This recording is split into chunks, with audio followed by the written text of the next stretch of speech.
eu trouxe uma apresentação sobre a universalidade das técnicas de meditação, separando o joio do trigo. Discriminar o que é universal e o que não é universal. Então, antes de entrar nesse aspecto específico, né, do tema da palestra, eu vou fazer uma revisão geral de conceitos, sem os quais a gente não tem como chegar a esse entendimento. Então, conforme a teosofia, o fluxo de evolução da alma ao mônada, para usar o termo mais preciso, que é a alma universal, que se manifesta numa diversidade de seres, essa consciência se desenvolve a partir do reino mineral até acima do reino humano. Aqui a gente não tem um final de uma cadeia.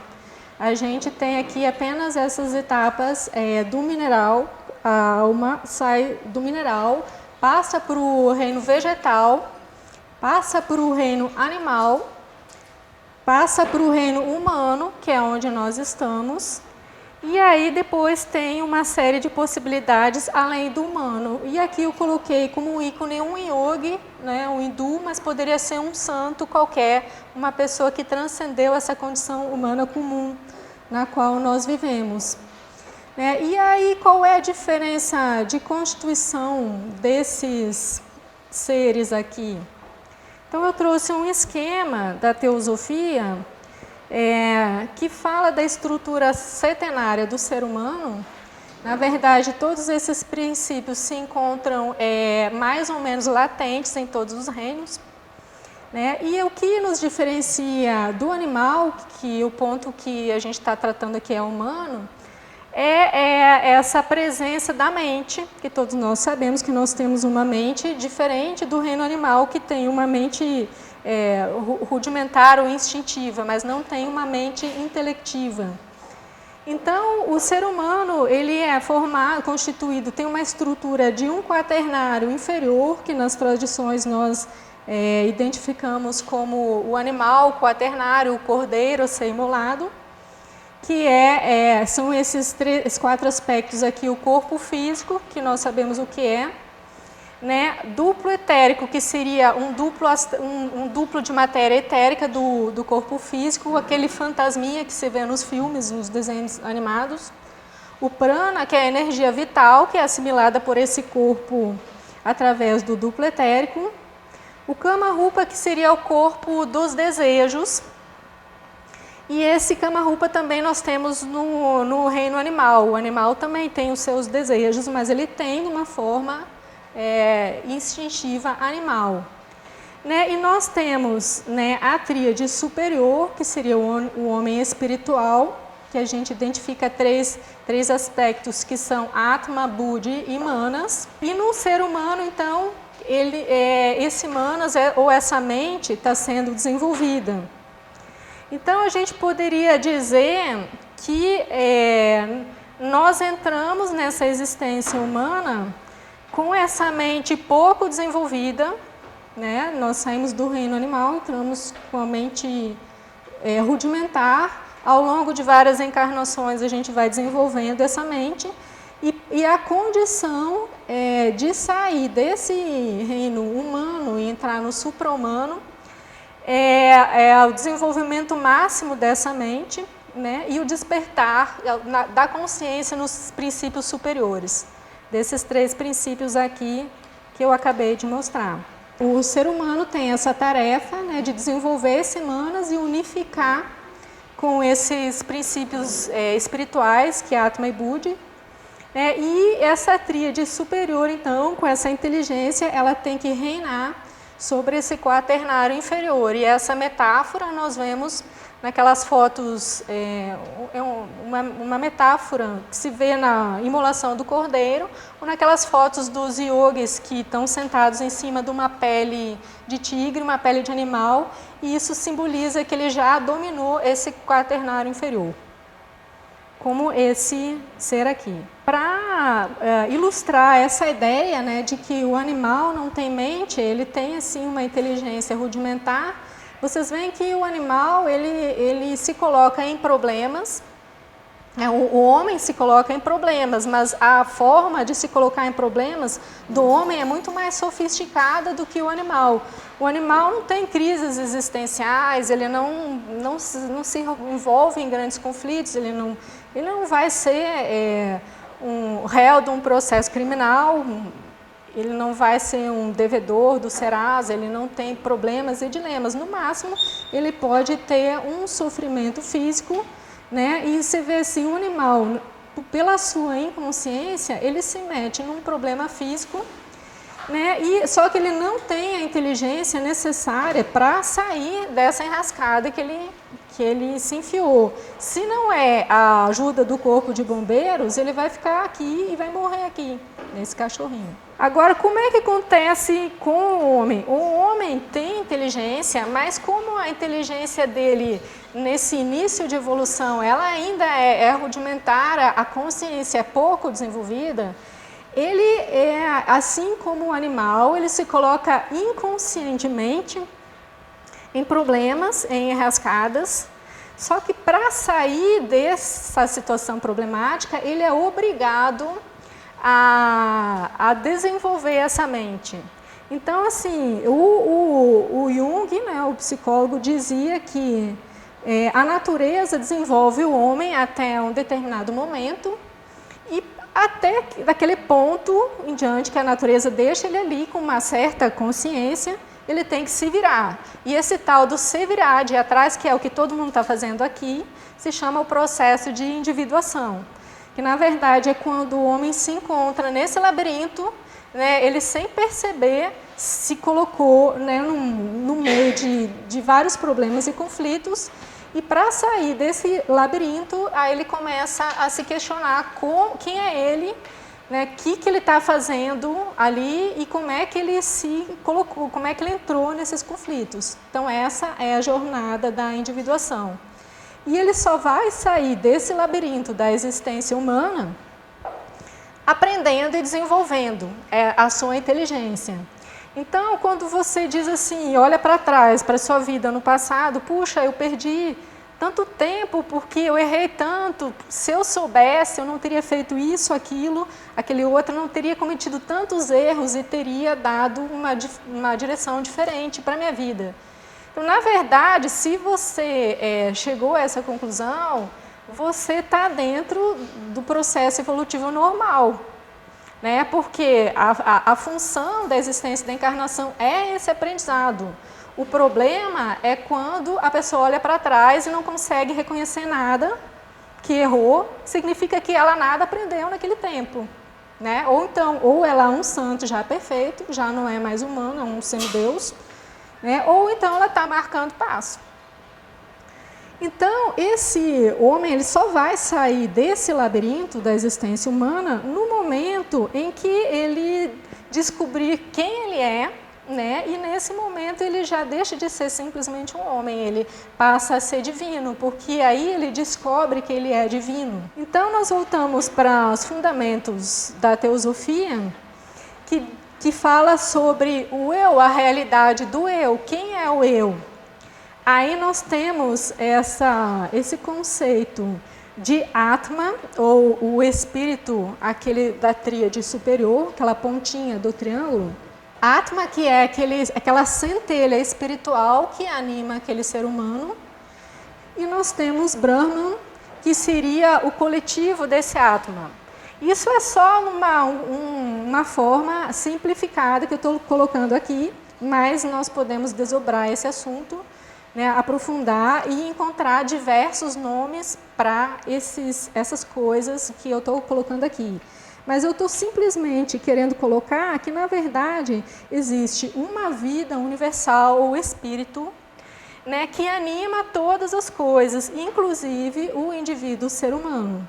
Então, no momento que o ser humano descobre quem ele é, que ele passa a se voltar para dentro e não apenas para os objetos externos, como se diz, sair da escravidão dos 5 sentidos, porque nós conhecemos o mundo pelos objetos externos, pelos 5 sentidos, né? Ele volta-se para si, para aquele que descobrir quem é o conhecedor, que anima isso. Aí, essa é a trajetória de Atman, da busca de Atman. E aquele que encontra Atman, que é essa luz, né, a centelha que o anima, ele descobre que essa luz é a mesma luz que anima todos os seres. Então, essa é a experiência da unidade que se fala comumente como gota no oceano. Essa experiência mística de se sentir gota no oceano é essa realização, essa percepção direta do quem sou eu, né? O eu, na verdade, somos todos nós. E esse todos nós, esse espírito universal, anima esses veículos individuais. Eu trouxe aqui um texto da filosofia Vedanta, dos Upanishads, que ilustra um pouco essa questão. Aqui no Upanishad começa assim: por quem é dirigida a mente para que ela pense? Então, nós sabemos que René Descartes, o filósofo ocidental, primeiro ele falou, penso, logo existo. Logo em seguida, ele falou, não, mas eu só penso porque existo. Agora, se ele tivesse continuado nessa trajetória, né, ele teria chegado nessa filosofia hindu. Né? Porque qual é a diferença fundamental entre a filosofia oriental e a filosofia ocidental? Que a filosofia ocidental, ela só chega até o limite da razão, a filosofia racional especulativa. Não estou dizendo que não é boa, mas ela só vai até ali. E os bons filósofos ocidentais fizeram excelentes trabalhos até o limite da razão. Mas eles jamais vão chegar naquilo que diz a filosofia oriental, porque aqui como se diz, onde a escova e o fio dental não alcançam, onde a razão não alcança, porque essa experiência transcendental desse espírito Atma, no individual, Brahma no coletivo, ela é uma experiência direta, é como ir a um lugar, na verdade é despertar a consciência do estado, mas é como ir a Roma. Você não especula, não adianta você pensar sobre ir a Roma. Isso não vai te mostrar Roma. Para você conhecer Roma, você tem que entrar no avião e chegar lá. Então, o que o filósofo oriental tem, e dizem os mestres que quando a filosofia no Ocidente surgiu, era um bebezinho, os sábios hindus já eram anciões. Né? Então, o que eles têm, que os ocidentais não têm, eles têm essa técnica de ir além do pensamento, que René Descartes não tinha, ele foi até o pensamento. Só pensando, você só pode ir até o pensamento. Para ir além do pensamento, é só saber como, é uma técnica. Então, essa técnica, né, técnica de Samadhi, técnica do Yoga, eu não vou aprofundar hoje nesse assunto, mas eu só estou querendo dizer que isso existe porque a gente precisa ter esse conhecimento para entender do que se trata meditação. Então, aqui no Upanishad diz assim, por quem é dirigida a mente para que ela pense? Por quem foi comandado o primeiro movimento do sopro vital? Então, se eu penso, é porque eu existo e tenho algo, né, que anima essa existência. Então, eu gostaria de trazer também aqui uma figura que eu achei muito interessante, uma analogia que o Taimni fez na ciência do yoga, que ele compara a mente com aquele globo que a gente tem em casa ao redor da lâmpada. Né? A lâmpada serve para quê? Para iluminar as coisas. Então, nós temos a lâmpada interior que ilumina, que nos permite ver os objetos. Mas no momento que eu não quero mais ver os objetos, eu quero ver quem que está animando aquilo, eu olho para a lâmpada. Só que ao redor da lâmpada tem aquele globo, que é um veículo.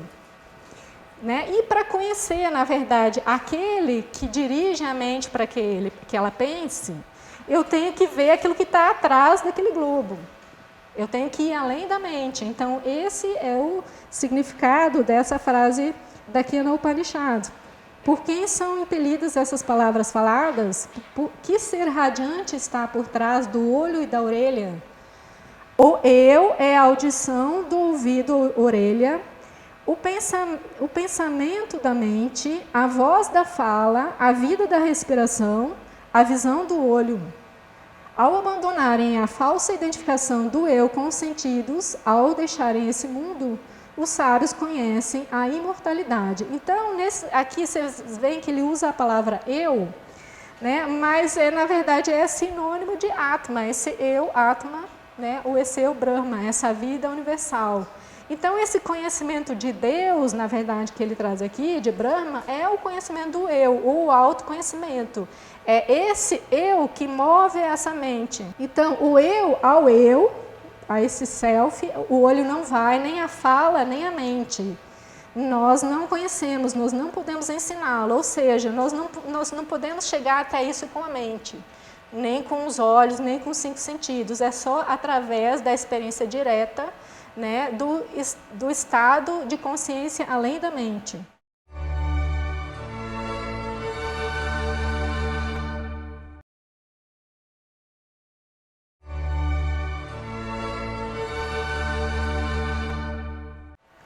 Então, vou ler só os trechos mais importantes.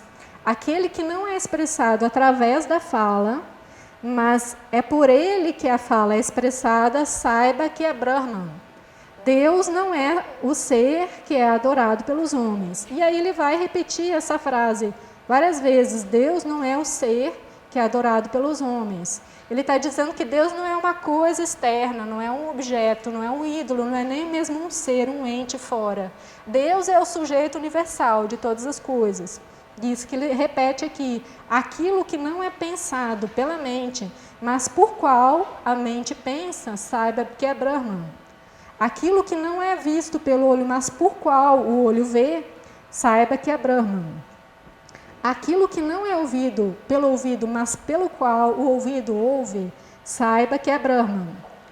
Aquilo que não é respirado pela respiração, mas por qual a respiração respira, saiba que é Brahman. Se você pensa que o conhece, você só o compreende ligeiramente. O que você acha ser Brahman em vosso eu e que pensais ser Brahman nos deuses não é Brahman. Deves procurar a verdade de Brahman. Não posso dizer que eu conheço, também não posso dizer que não conheço. O verdadeiro conhecedor é o que compreende o espírito das palavras. Eu nem sei que não conheço. Isso é importante. Por quê? Porque quando eu digo assim, eu sei e eu tenho uma descrição para algo, eu estou na mente, porque só a mente que é capaz de fazer isso, de explicar, de descrever. Né? Então, aquele que está nesse estado, né, além da mente, ele está identificado, ele está desperto, né, nessa consciência transcendental. Naquele momento que ele está lá, ele nem sabe que não conhece, porque ele não está pensando. Então, depois que ele sai daquele estado, ele volta para o veículo mais denso, que é a mente, aí ele sabe que ele esteve num outro estado e aí ele reconhece, foi isso que fulano falou. O rishi tal, o mestre tal, disse. Mas, na verdade, é impossível, se você procurar todas essas descrições desses sujeitos que realmente tiveram experiência transcendental, todos eles dizem que é impossível descrever, porque é uma realidade além do plano mental. Então, nós sabemos que para sair desse reino humano, né, despertar essa consciência superior, nós temos que ir além da mente. Então, o Taine, mais uma vez eu trouxe a citação dele, ele diz: as modificações da mente são sempre conhecidas por seu dono, em razão da imutabilidade de Purusha. Purusha aqui é sinônimo de Atma, esse eu transcendental. E ele diz que nem ela, a mente, é auto-iluminativa, pois é perceptiva. Então, quando a gente vê na tradução do Ruita Mehta, que é o autor que eu vou falar daqui para frente, ele traduz Purusha do sânscrito para vidente, em inglês e português. Porque esse espírito é aquele que vê a mente. No momento que você está nesse estado, praticando a meditação, você está observando os seus estados mentais, as oscilações da mente, aí é esse Purusha, esse vidente, né, esse Atma Buddhi, uma linguagem mais teosófica, que está vendo, ele vê, ele é a consciência. Se você mora, por exemplo, está numa casa e se você é capaz de passar a tarde inteira vendo o movimento que passa na rua, você viu todos os carros que passaram ali, porque você é permanente, você está ali. Se você não fosse permanente, você não seria capaz de observar aquilo que é mutável. Então, é isso que ele está dizendo.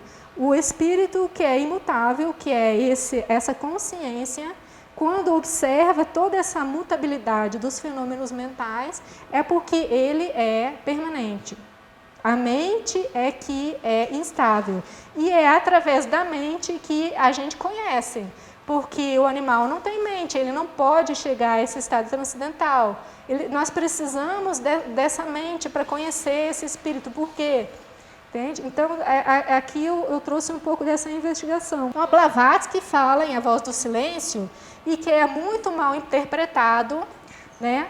A mente é assassina do real, que o discípulo mate a assassina. Então, o que significa matar essa assassina do real? Mente significa o quê? Dar uma paulada na cabeça, dar uma injeção na testa? Seria muito fácil, né? Dar um nó nessa mente, né? Deixa, né? Atrofia essa mente. Parece contraditório. Se você está no mundo e não é mais animal e tem uma mente, para que você vai matar essa mente? Entende? Não tem sentido. Eu só posso supor aqui, ó, que o que o Ruita Mehta falou está certo. O Ruita Mehta é o autor do os comentários aos Yoga Sutras de Patanjali. Esse aqui é o Sutra de Patanjali. Ele fala: o estado em que a mente não está presente, inconcebível, é inconcebível por todos os processos de mentalização. É conhecido como Mahavideha. Ele remove todas as cortinas que impedem a entrada da luz. Patanjali refere-se a Mahavideha, que pode ser chamada de a grande morte. Não é a morte do corpo, mas a morte da mente. Refere-se a uma condição em que a mente não está presente. O véu que impede a luz de entrar é a acumulação do passado. Em Mahavideha ocorre a morte da mente, de modo que o passado e o futuro que emanam dela são completamente negados, tornando-nos habilitados a experienciar o momento do tempo, do presente, que é, na verdade, o momento atemporal ou o momento ou o eterno agora. Sim, eu trouxe outras figurinhas para ilustrar esse comentário. A mente, então, como disse o Time, é como um globo, né? E agora eu vou sair do globo e fazer uma analogia com uma água, que poderia ser uma lente também. Então, no estado ordinário, a nossa mente é assim, ó, é cheia de sujeira e está sempre sacudindo, não é? Então, como é que você vai... Isso aqui é assassina do real. Como é que você vai enxergar alguma coisa de morte da mente num estado em que essa mente, além de decantada e removida essa sujeira, porque a gente começa decantando, fazendo essas meditações simples que a gente faz aqui, senta aqui para baixar toda aquela poeira e tentar acalmar a mente, essa sujeira ela cai no fundo e com o passar dos anos nesse trabalho de purificação mental, de resolução de conflitos, a gente vai limpando essa areia. E aí, de repente, essa água aqui, ela começa a ficar limpa, estável, cristalina. Aí você pode ver através dela como um óculos limpo. Então, eu interpreto essa mate, a assassina, dessa maneira. Você acaba com as distorções e você desenvolve essa mente através desse despertar, desse purusha, dessa luz, da lâmpada, né? E quando a mente consegue ficar limpa, como se não existisse, e aí nós temos essa experiência do samadhi ou comunhão com a realidade, tanto dos objetos externos, né, se virados para fora, ou do objeto interno, que é o próprio ser. Até começando a resolver os problemas externos, que como a gente entra igual aquele cachorrinho, nós somos assim, temos vários problemas assim que a gente está na enrascada. Por quê? Porque começamos inconscientemente, essa mente suja aí, toda distorcida, confunde tomada com focinho de porco, não é? E aí se mete em confusão, atrás de confusão. Então, esse desenvolvimento mental, ele abrange também resolver essas confusões na vida ordinária. Começa por aí, inclusive. Né? Então, no momento que a gente começa a ter essa clareza, e a palavra mais adequada seria lucidez, e até vocês vão ver, tem uma carta do Mahatma, que eu não lembro o número, mas ele diz assim, se você puder dar alguma coisa para alguém, desenvolver alguma coisa de lucidez, que é isso que está faltando. Então, quando a gente começa a desenvolver essa lucidez, a vida vai começando a melhorar mesmo, porque a gente arruma menos problema, porque a gente está menos inconsciente. Né? Então, esse aspecto da purificação mental é o básico, né, nessa trajetória de evolução. E aí que a gente entra no tema específico da palestra, que é a técnica de meditação propriamente dita. Então, eu trouxe aqui alguns exemplos de várias tradições que dizem a mesma coisa, na verdade. Um dos propósitos da Sociedade Teosófica é resgatar o conhecimento da teosofia, que é uma sabedoria única, né, que ao longo dos milênios foi disseminada em várias tradições e veículos e adquiriu várias terminologias e incorporou costumes diferentes, mas na verdade é um conhecimento único que vem do mesmo berço. E quando a gente começa a peneirar naquelas tradições sérias daquelas pessoas que tiveram experiências reais, verdadeiras, a gente vê por trás dessa diversidade de conceitos e nomenclaturas, a gente vê uma unidade de conhecimento e de experiência. Então, essa experiência desse silêncio e dessa quietude, desse estado mental, numa realização de Deus, Brahma, ou seja, como você quiser chamar, nós vemos em várias tradições. Aqui, como um ícone da tradição cristã, eu trouxe um trecho de Santa Teresa de Ávila, que é conhecida como uma santa, uma mística, né? Os yogis dizem que ela era uma yogi, que ela tinha essa realização daquela luz interior. Ela fala sobre quietude e silêncio. Passa-se com tanta quietude e tão sem ruído tudo quanto o Senhor aqui faz e ensina para o aproveitamento da alma. Ela está falando do castelo interior. O nome do livro se chama O Castelo Interior. Que aparece a mim que é como na edificação do templo de Salomão, onde não se havia de ouvir nenhum ruído. Assim, neste templo de Deus, nesta sua morada, só ele e a alma se gozam com grandíssimo silêncio. Então, a gente vê que a tradição hindu fala muito em silêncio, né? Nessa comunhão do silêncio. E nessa experiência cristã, ela fala a mesma coisa, desse silêncio, que é esse encontro com Deus, com o Senhor, em plena quietude. Que Hariharananda, que eu vou citar daqui para frente, que é um mestre indiano do yoga, diz que Samadhi é uma calma extrema, é um extremo silêncio. E nós vamos ver nessas outras tradições também. Aqui eu trouxe um exemplo da tradição Sufi, de um fundador de uma ordem Sufi, Naqshbandi, que é conhecida como uma ordem de sufismo silencioso, uma ordem mística, Adin Naqshband, de 1318 a 1389. Ele diz a mesma coisa: Deus é silencioso e mais facilmente alcançado em silêncio. E aqui eu trouxe um trecho que é muito idêntico à meditação que a gente faz aqui, que é essa atenção plena na respiração. Ele diz: a base do nosso trabalho é a respiração. Quanto mais alguém é capaz de estar cônscio da sua respiração, mais forte é a sua vida interior. De outras tradições, então, budistas, aqui eu não trouxe trechos porque eu acho que não é necessário, porque as imagens já falam. Aqui eu acho que é indiscutível que isso aqui representa um estado de profunda calma, né, quietude e silêncio interior. Poderia trazer N exemplos, eu queria deixar claro que isso aí é presente em várias tradições. Aqui uma pequena citação, já que estamos entrando em técnica, do que disse Hariharananda quando um discípulo perguntou para ele se existem anjos. Aí ele responde: você já ouviu algum anjo que veio até você? Nós apenas ouvimos falar sobre anjos, não é? Então esqueça isso, haja apenas para perceber a presença viva de Deus no interior. Medite, medite e medite. Um dia você vai notar a divina meta. Não receba quaisquer visões, elas são inúteis. Se alguma visão aparecer, remova-a. Perceba que você é o protótipo do pensamento de Deus. Você é a alma imortal. O poder de Deus está ali. A contraparte invisível está neste corpo e a parte real fica na alma. Se você meditar, vai perceber isso. Então você alcançará a verdade.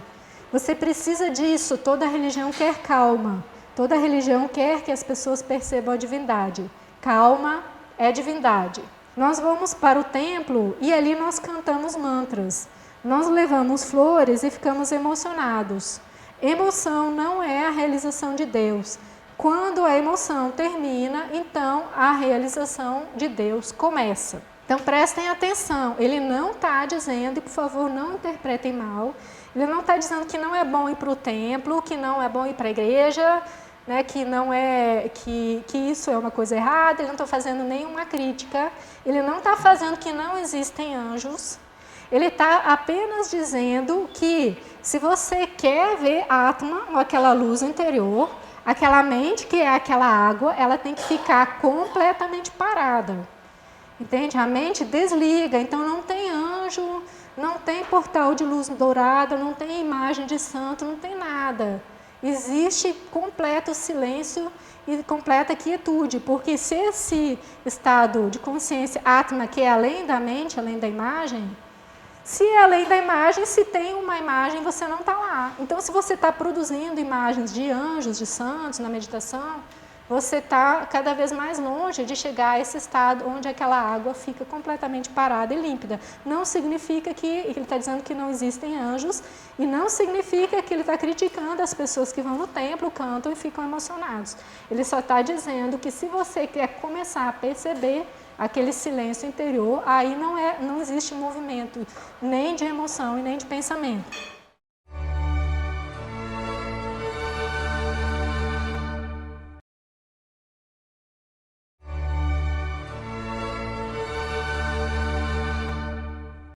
E aí que entra a questão das igualdades e das diferenças. E eu trouxe aqui esse exemplo, né, de palavra ovo, traduzido em vários idiomas. Você pode dizer a mesma coisa com várias palavras em várias tradições, mas é a mesma coisa. É diferente de fazer uma coisa diferente ou produzir um fenômeno diferente. Né? Então, essa universalidade da técnica é a universalidade na medida em que existem várias maneiras de se falar a mesma coisa e de obter o mesmo resultado, desde que o resultado seja aquele. Porque, né, se você diz ovo em várias línguas, sempre é ovo, mas se você disser que ovo igual abacaxi, aí já não é mais a mesma coisa, entendem? Então, esse conceito eu gostaria de deixar bem claro, porque universal, você vê que está em todas as tradições, não quer dizer que qualquer coisa que a pessoa fizer, disser em nome de uma técnica ou tradição está correto. Né? Essa universalidade é no momento em que todas as coisas são iguais, de fato. E aí vem que é a grande questão de qual é a melhor técnica. Porque se você pensar assim, como nós somos, aquela água naquela garrafa que está cheia de impurezas e sacudindo, quanto tempo e quanto trabalho que a gente tem para limpar aquilo, para resolver os nossos conflitos existenciais, nossos dramas, nossas impurezas, a nossa ansiedade, a nossa depressão. É preciso de uma longa trajetória, né, de trabalho interior, de purificação, né, e de muita meditação. Isso demora, é como subir, né, essa montanha por uma estrada íngreme, já está até na Bíblia, se não me engano, estreita é a porta, não é? Então é difícil atingir esse estado, desse conhecimento de Atma. Purificar a mente de um ponto, num grau que é possível olhar para dentro e ver aquela luz plenamente sem nenhuma impureza. Aí tem as pessoas que dizem assim, não, isso dá muito trabalho, né? É muito demorado. Aí o lobo mau diz para Chapeuzinho Vermelho, você vai pela estrada da floresta, porque ali você vai chegar muito mais rápido na casa da vovozinha. Né? Só que aí tem os perigos da floresta e o lobo mau está ali à espreita. Aí tem né, pessoas técnicas que dizem assim, não, esse negócio de ficar meditando muito tempo, né, acalmando a mente é muito demorado. Temos um método rápido de iluminação instantânea em que um final de semana você sai iluminado. Você mistura querosene, gasolina, pólvora e risca um fósforo, que o negócio explode e sai uma luz imensa e você está iluminado. Eu pergunto, essa é a iluminação? Aí o que eu trago assim, sobre essa questão da diferença daquilo que não é universal nas tradições sérias, para não dizer que fui eu que trouxe, sou eu que estou dizendo, eu trouxe os próprios comentários do Rui Mehta, desse livro aqui, com o qual eu trabalho há muitos anos e gosto muito. Yoga, a Arte da Integração, da editora Teosófica. Ele fala, a história do misticismo é repleta de exemplos onde o santo ou o místico é incapaz de comunicar sua experiência espiritual para os demais. Essa inaptidão resultou em um comportamento estranho e às vezes deturpado por parte de tal santo ou místico. Há exemplos onde o místico, incapaz de comunicar, passou dias e noites chorando ou rolando desnorteado no chão, ou em condições de insanidade, ou até mesmo com comportamento imoral. Vimos que samadhi, ou comunhão, é um estado onde tanto o pensador, que é o ego, ou o pensamento, que é o produto daquele ego, na verdade os dois são uma coisa só, são não existentes, ou seja, aquele silêncio total daquela água, não tem ego mais ali, não tem pensamento, não tem nada. Então esse é o samadhi, pressupõe o samadhi.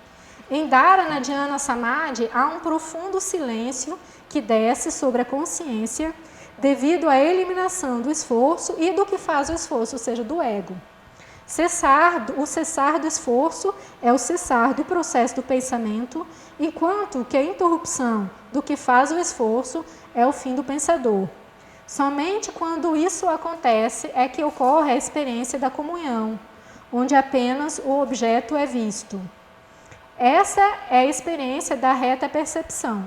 Daí vem a reta ação, reta comunicação. Como ficou claro? Quando não existe mais ego, não existe mais movimento, seja mental, seja emocional, aquela água mental fica absolutamente parada, silente, né? Aí existe essa comunhão com o objeto, tanto externo como o eu espiritual interno. Temos que salientar que o silêncio da mente é uma pré-condição para a comunhão. E esse silêncio surge por causa da cessação do pensador, assim como do pensamento. Entretanto, como já discutimos anteriormente, podemos fazer o processo do pensamento parar à força através do exercício da vontade, tomando drogas ou induzindo por certos processos repetitivos. Nos outros locais do livro, ele fala, seja drogas, seja o uso errado de mantras de uma forma a se entorpecer, seja exercícios caóticos de respiração, qualquer coisa que deixa a pessoa grogue, que quer tirar a mente dali, dando uma paulada nela, dando uma injeção na testa, um jeito artificial forçado, qualquer coisa é parar o pensamento à força, né? E isso não leva à experiência genuína do samadhi. Prosseguindo, nessas práticas, a mente torna-se por completo, aparentemente vazia, não silenciosa. Mesmo que o processo do pensamento esteja suspenso, o pensador ainda está presente. Tem um ego ali presente que está querendo forçar uma barra. O pensador pode ficar excessivamente surpreso por um momento, mas está pronto para voltar à ação a qualquer instante. Na verdade, ele tem imensa aversão ao fato de estar excessivamente estupefato através de drogas, encantamentos ou exercício da vontade. Por trás desse pseudo-vazio da mente, há uma condição de inquietude do pensador. Então, uma outra figura que eu trouxe um pouco mais à frente é um cavalo que está preso, amarrado. Se você está a fim de acalmar esse cavalo, né, colocá-lo numa condição de quietude ou domesticar o cavalo, que seria a mente, não adianta você amarrar ele. O fato de você amarrar o cavalo, anestesiar, seja qual for o método, deixar ele preso num canto, isso aí não é silêncio da mente, não é quietude. Por quê?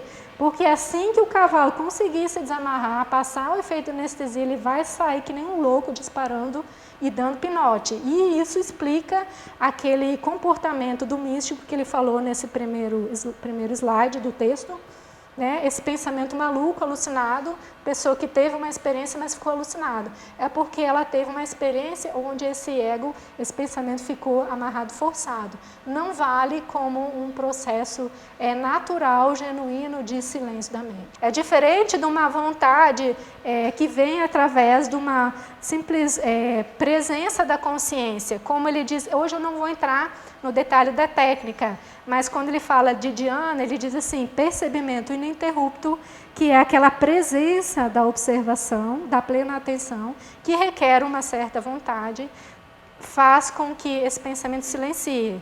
Mas aquela vontade alucinada, como uma vez eu encontrei um texto na internet, dizendo que para você meditar, você devia se concentrar na frente de uma vela e não mexer os olhos, ficar olhando para a chama da vela até sair lágrima, que quando estivesse doendo muito e saindo lágrima, aí estava certo. Isso aí é completamente errado, isso que ele está dizendo que é a força. Então ele fala que esse pseudo-vazio, causado pela cessação do processo do pensamento, é confundido com a experiência não dual da comunhão. As visões e experiências em tal estado são confundidas com a realidade. Em tais visões, podemos ver a presença da deidade que reverenciamos e ficamos muito intoxicados. Mas isso não deve ser confundido com a percepção da realidade. A aparente experiência não dual, neste estado de pseudo-vazio, deve-se à identificação e não à comunhão. A suposta não dualidade deve-se à animação suspensa do pensador ou apreciador. O pensador está muito mais ativo e aguarda um momento propício para aparecer. Muitos santos e místicos confundiram essas visões da mente pseudo-vazia com a percepção da realidade. Sentem que passaram por uma experiência espiritual da mais elevada natureza. Então retornam para a dita existência terrena, onde o pensador, que estava com a animação suspensa, subitamente se torna ativo. É esse pensador que estava agitado durante todo o período de pseudo-vazio em que se tornou agente da comunicação. Não é de se admirar que haja tendências neuróticas em sua comunicação. O pensador foi, de repente, libertado da prisão do pseudo-vazio na qual foi forçado a residir. É a antiga entidade com toda a experiência do passado. Quando liberto desta, ele recua com grande veemência, tendo sido fortificado pela residência temporária nos níveis subconscientes. Traz consigo as tendências subconscientes e dá expressão às mesmas. Não é de se admirar que aqueles que testemunham o comportamento desses santos e místicos fiquem completamente desconcertados. As visões psíquicas inferiores, confundidas com a experiência espiritual, trazem certa excitação e até mesmo intoxicação. A mente antiga as usa para a comunicação, resultando em comportamento estranho e algumas vezes pervertido. O verdadeiro místico que teve uma experiência de comunhão jamais se comportaria dessa maneira.